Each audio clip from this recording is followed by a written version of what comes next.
order the special town board meeting, August 28, 2017. Visitors are invited to join the board members in reciting the Pledge of Allegiance. I pledge allegiance to the flag of the United States of America and to the republic for which it stands, one nation, under God, indivisible, with liberty and justice for all.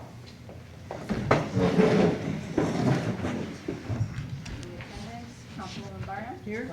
Councilwoman Peschler-Wright? Here. Councilman Perdicone? Here. Councilman Winger? Here. Supervisor Seeley? Here. And Attorney for the town? Here. Thank you, Madam Clerk. So tonight is a special town board meeting for the purposes of holding a public hearing regarding the replacing of a sewer main on Turtle Rock Lane. So what I'll say is we will open the public hearing shortly, and I'll just say if you want to speak, I don't think anyone signed up, but if you want to speak after Commissioner Kiley has briefed the board, you're free to do so. I know we're in a little bit more informal of a setting, so my only request, though, would be to just adhere to how we would normally do a public hearing. Generally, we would not do back and forth. If you have something to say, you can address the board, and we will certainly take your comments under consideration. But to a certain degree, we have to keep it formal as we would any other public hearing. Just because we're in a more informal setting, we can't divert from that decorum. So, Madam Clerk, will you please call the first public hearing?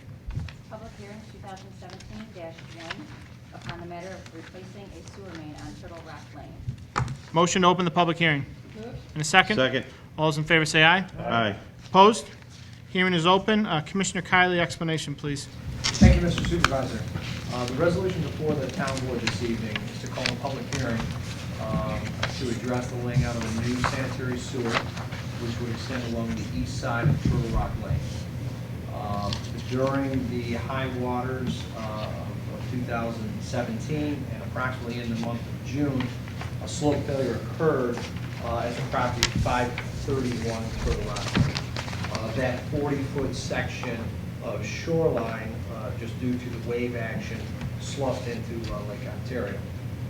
That called into question the sanitary sewer, which is approximately 20 feet in various places, in some areas closer to the top of the embankment, as close as 15 feet to the top of the embankment, along the east side of Turtle Rock Lane. The sanitary sewer is between between the houses and the shoreline, so it's a rear yard sanitary sewer. With that slope failure that occurred at 531 Turtle Rock Lane, the town immediately implemented emergency procedures just to maintain that slope does not fail even more, or continue to fail, by deploying a tarp over that property, over that exposed slope. After some survey work conducted by the town engineer, Lavelle Associates, it was determined that the sanitary sewer was within the angle of repose, or the angle by which a slope seeks to be stable. So the sanitary sewer was within this area of peril, I guess I would call it, where if the slope sloughed further, the sanitary sewer may fail. So with that knowledge, a state of emergency was declared, and an executive order was written to direct myself to take any and all necessary actions to secure and maintain the sanitary sewer systems. Immediately, the first inclination was to stabilize the shore at that location. We immediately engaged New York State DEC, the United States Corps of Engineers, and the State Department of State to seek guidance with regard to stabilizing the shoreline at that property, 531. After initial conversations with the town engineer and then further investigation into a lot of the surrounding properties' break walls, the armoring of those slopes, it was determined that many of those break walls were indeed failing. And so at that time, the scope of this project went from the stabilization of 531 to many properties along that bluff of Lake Ontario.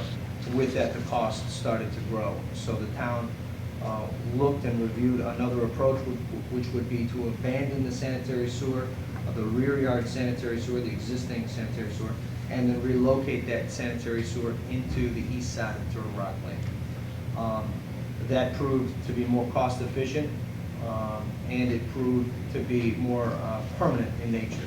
By moving the sanitary sewer to the roadway, typically where sanitary sewers are often located on town roads, we would then never have the risk in the future of having the sanitary sewer fail. And so, in synopsis, that's truly the reason for this board meeting, is to lay out that new sanitary sewer along the east side of Turtle Rock Lane. I just asked attorney for the town, this would authorize us to move the sanitary sewer line, correct? Correct. Are there any other, would any other board action be required? We would have to go through our procurement policy that's laid out in the town law for sewer districts. So I believe if the board approves this resolution, Commissioner Kiley would start putting bid packages together in order to secure contracts That's to correct. effectuate this resolution. Bob, was there any analysis done as to whether or not, obviously this has been an extreme year, but whether or not keeping the sewer line there, we might just come back to a time in the near future where we're kind of back to square one and it's threatened again? It's a good question. It's one that I've wrestled with. The unknown of where Lake Ontario is going to be year to year is now in question, where in years past it was fairly, with I think relative ease, folks could understand where the lake levels would be. This year was an extreme year, as we all, I think, know. But with that comes uncertainty for the future. By moving that sanitary sewer, it would make certain that it would never come into question. Whereas if it was left in place in the existing location and the town implemented shoreline stabilization practices, the town may be liable to install shoreline stabilization practices 100 years from now.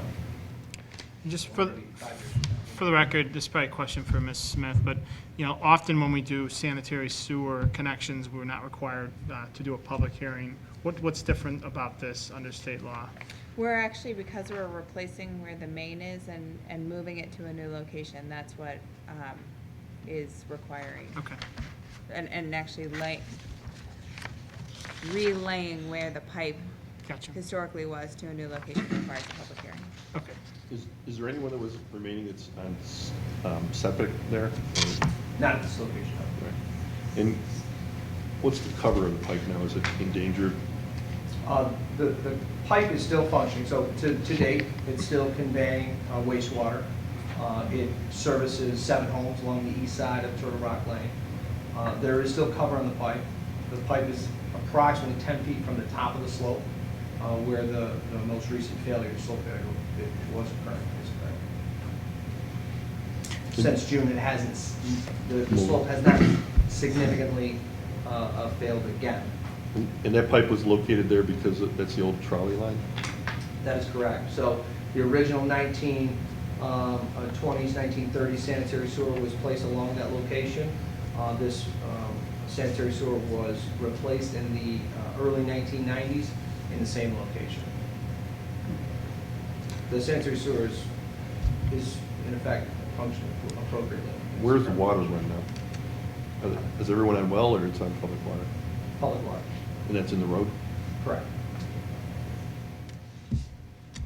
Any other questions for Commissioner Kiley? Okay, even though I don't believe anyone signed up, I now welcome anyone who wishes to address the board on this matter relevant to the public hearing. Welcome to step up at this point. Okay.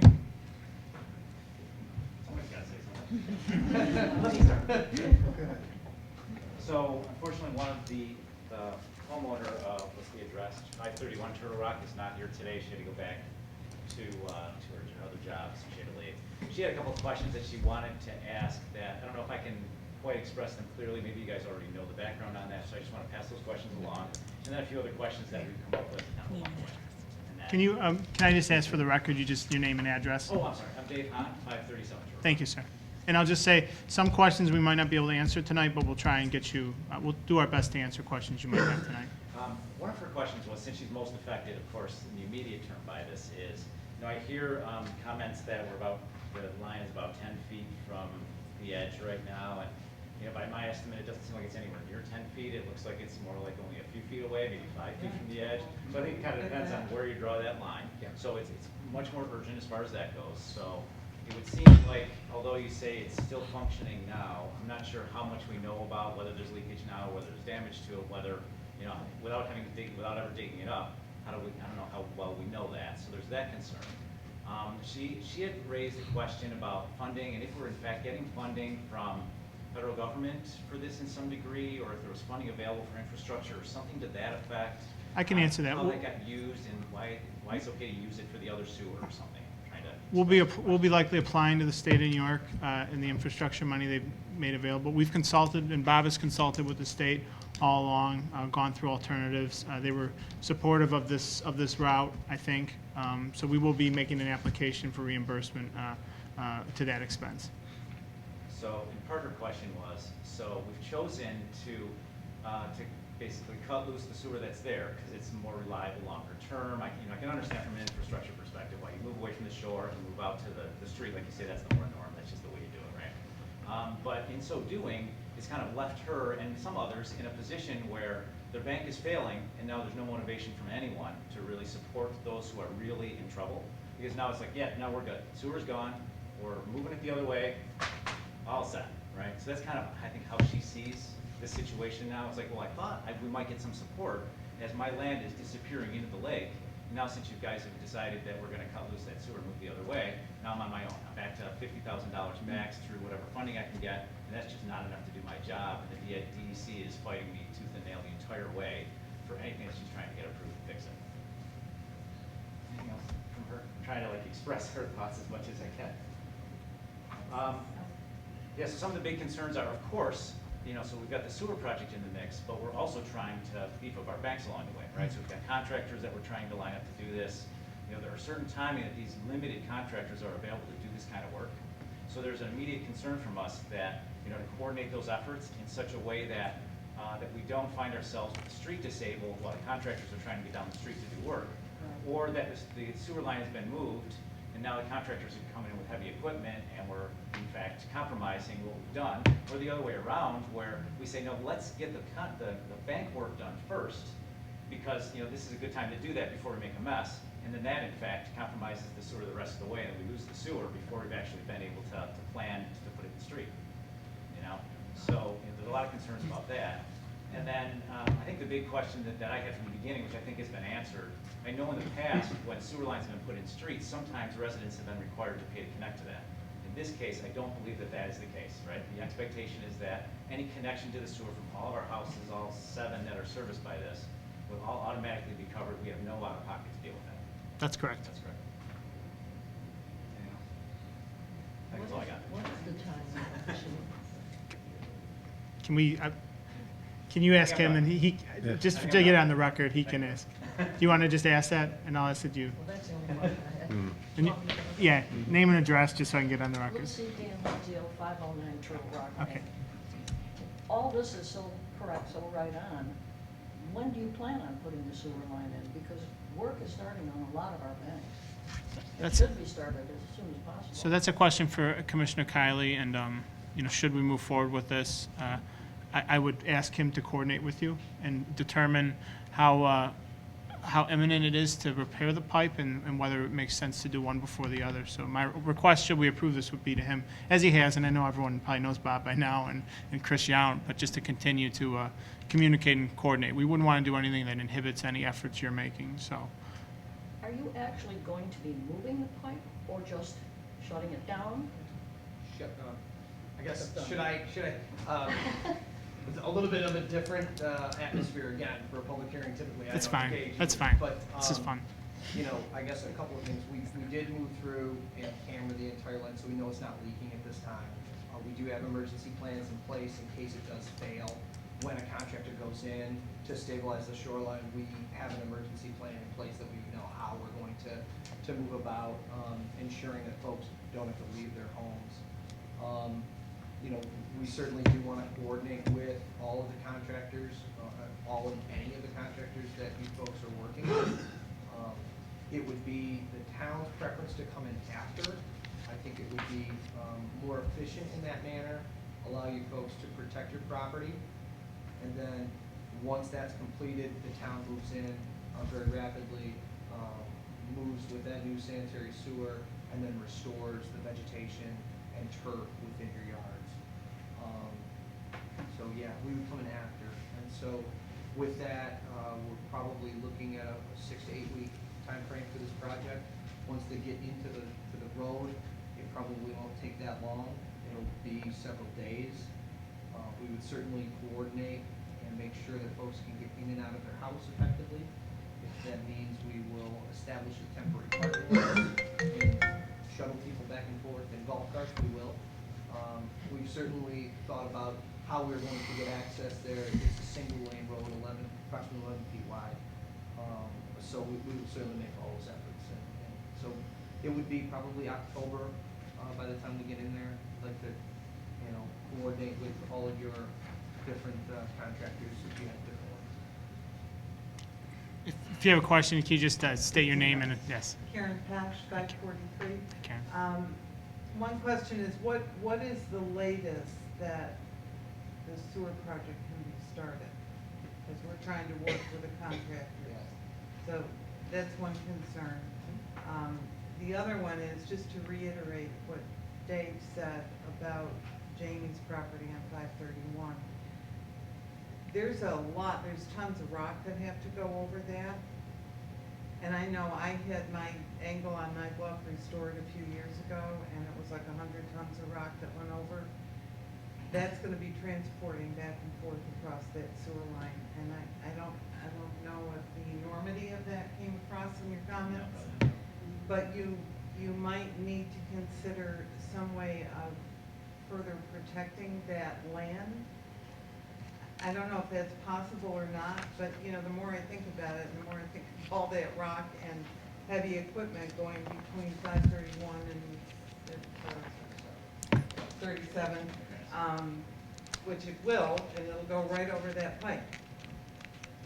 And it's gotta happen. I mean, that land's gotta get restored, and the sooner the better, but, so those are. And third concern would be,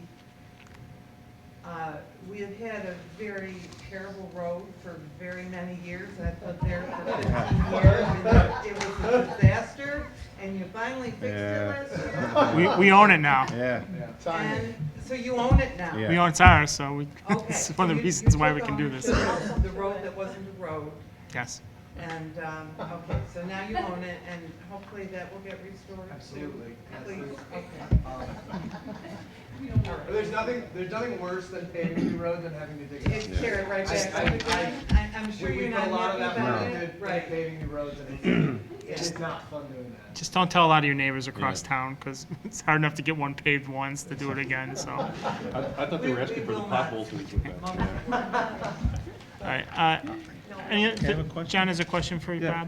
Bob? Bob, the erosion that's going on there, how many houses are gonna need to, have their shoreline fixed? So Is it, All how many is that? I mean, how many is it? it's 7, 8? 7. Are you all dealing with, can I ask you, are you all dealing with one contractor? All different contractors, right? Two different contractors? Yeah. That's what I mean, because you wouldn't want 7 different contractors No. going in and out. They'd be No. tough to coordinate, so everybody's dealing with one or another? Yeah, but each situation. is Well, sure, they're all very different, unique, right, very unique. but you got 2 different contractors that you're dealing with. Has anybody gotten any dates where there's gonna start yet? Anybody It given, started. you started already? Okay, I'm Judy Bay, 549. Also, I just want to make people aware, we got our DEC permit on Friday, and I think the date, the closure on that permit is September 17th. okay. We'll certainly, we can certainly help be Yeah. ombudsman with DEC on that, to make sure that they're not, understood, that's only fair. So they've started on yours, or you got the permit and they're ready? Okay, all right. Martin Tidesides is doing 3 of us, Okay, and some of that's going over the top, but like in front of mine, it's just rock going in at the bottom, and then he's coming along the shoreline for that, so. The barge. Yeah. Yeah, he's gonna he come. can't, he may, well, he's even gonna be tracking back and forth in some equipment that Sure. he's got that will go in the water. That, so that piece of it at the shoreline doesn't affect the sewer. So I think that top down is just the fill from you and James, right? Yeah, for the most part. Yeah, Yeah. so I don't know when he's planning to start that. So, can I add something to that? Of course. Janie is still on the fence in the situation, related to the fact that she's been having trouble with DEC, and she's got a funding challenge there, with the extent of the work that she has to do. So it's entirely possible that at some point, we're forced to kind of move on without her actually doing her work. Not directly sewer related, but you can see where the concern is with that. That because of the nature of that uncertainty there, that if we move and we leave that undone, the access for her contractor to her bank is essentially between our houses. And, so that's not open forever, for one.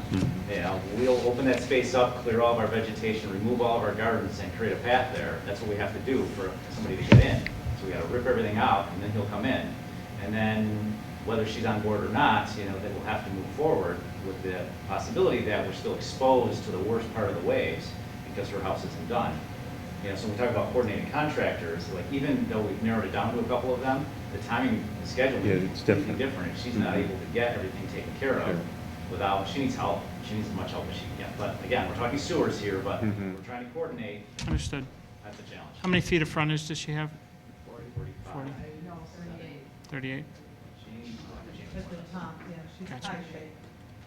Oh, frontage down there. So Yeah. she's So another thing we've pledged to do, and I know grant programs are written infinitely, but the state has said that if extraordinary circumstances do arise, any grant program might have some flexibility, and we continue to appeal that this is a very unique situation to them. And they've been good about being accessible, and we'll continue to just ask for that flexibility. I don't know what that means, to be honest with you, but I think the state doesn't want to see a scenario like that. That would just be my, yes. How would she proceed to try to request that? I can't answer that right now. It probably, we How will, can we find out? I will certainly try and get her in touch with folks at HCR, which I believe is administering that. And truthfully, we've served as an ombudsman for residents with them, and we're happy to continue to do so, Because as David said, it affects all of us. I- If her land keeps going, we all go. Yeah, you all go, I understand.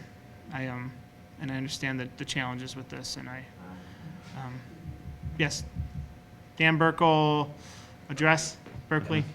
I'm just sticking my nose into something, because I used to live on that street, Barron, Dan, did you say your address on St. Paul? it's My on house. Rock Beach Road, but I used to live, Oh, Rock Beach, excuse me. I used to live where Karen was, so she bought What's your address, just for the record? 540. Thank you, Dan. When we moved there, we moved a year after Agnes, and those break walls were all poured. So I guess the streets have been around longer than most of the people, except for the Rodellas. Those break walls were poured on the beach, and they weren't supported with a footer. And the 2 doors east of us, people who lived there were Van Duezers, and they had their break wall dug down. They were living there. We didn't live there at the time. We lived across the street from the cottage was there. And so when we moved in there, we had a footer dug underneath the wall that we have. And I've been down there a bunch of times, and that wall is still standing. It's still, It's yeah, out. mine is holding. So it seems to me it would be, the Bates have a problem of theirs. That didn't get undermined in the 90s when the water came up again. This time it did because it's up higher than it's ever been before. But it seems like a simple thing to put a footer. That was not a big job for us to do that. We did that in a day. We came, dug the thing down, getting some masons, they wheelbarrowed concrete back there, and they were able to put a footer in it, and that thing is still solid. But the break wall to the west of us, there's 3 cottages along there where all the problem is. One person didn't do break wall at all. They didn't apply for the funds in time. And that's where the major erosion is now. So it's at 537? 531. 31. And then the house next to us, that break wall was never supported. That thing was broken into 3 pieces, but that was up level with the break wall Yeah. that we had. So it seems to me that that might be a less expensive way to go about fixing this thing. If you could get some money from the federal government to put some supporting break walls along there to save the erosion of properties and probably prevent relocating the sewer too. So I know that back in '90, they lined the whole thing and put new laterals and all that necessary to do that. But those Great Walls are, some of them are, the ones that were adjoining our property to the west they're broken apart. It's just amazing the force of the water. Mine is broken. Understood. Yeah, I know, I've seen it, yeah. So maybe that would be better to stabilize those Great Walls, not relocate the sewer. And I'm just saying this because I'm no history of it. Thank you, Dan. Any other? Okay, I'm going to ask for a motion to close public hearing. In a second? Second. All those in favor say aye. Aye. Opposed? Hearing is closed. Madam Clerk, agenda item 1A, please. On the matter, adopt a resolution making determinations related to proposed increase in improvement of facilities on Turtle Rock Lane. Motion? And a second? Second. So having conducted a public hearing this evening, it's my recommendation to move forward with authorizing the replacement, improvement, reconstruction of the sewer line along Turtle Rock Lane. This will authorize us to solicit bids and move forward, I want to say expeditiously, as logically as possible. And I'll just note, I continue to note that, you know, we do this, you know, this isn't a typical sewer construction project because we know what you've been going through all summer, and I wish this was the perhaps the best solution in everyone's minds, but from our job to maintain the infrastructure, it's probably the most prudent for the town to move forward, and we'll continue to work with you on helping in any way we can, and it's helping communicate with the state. And I thank you for your not patience, but just willingness to talk with Commissioner Kiley and the rest of the town staff. And thank you for all being here tonight. Any questions or comments on this? Bob, just when this goes out to bid, I'm certainly sure the contractor should know, that, there's got to be some kind of coordination if some of the failures are going to be getting worked on and stuff. I mean, they'll know that going in, I'm certainly sure. I You plan know. on being the project Okay. manager for this job, just due to the nature of the timing. All right, very good. Okay, any other questions? All those in favor say aye. Aye. Opposed? Resolution is adopted. This concludes our body of work for this evening. Next workshop meeting, Tuesday, September 12th, 2017, at 4 p.m. in the Town Hall Broderick Meeting Room. Next regular Town Board meeting, Tuesday, September 19th, 2017, 7 p.m. in the Town Hall Broderick Meeting Room. I will now take a motion to adjourn. So, And a second? second. All those in favor say aye. Opposed? Meeting is adjourned. Thank you for attending.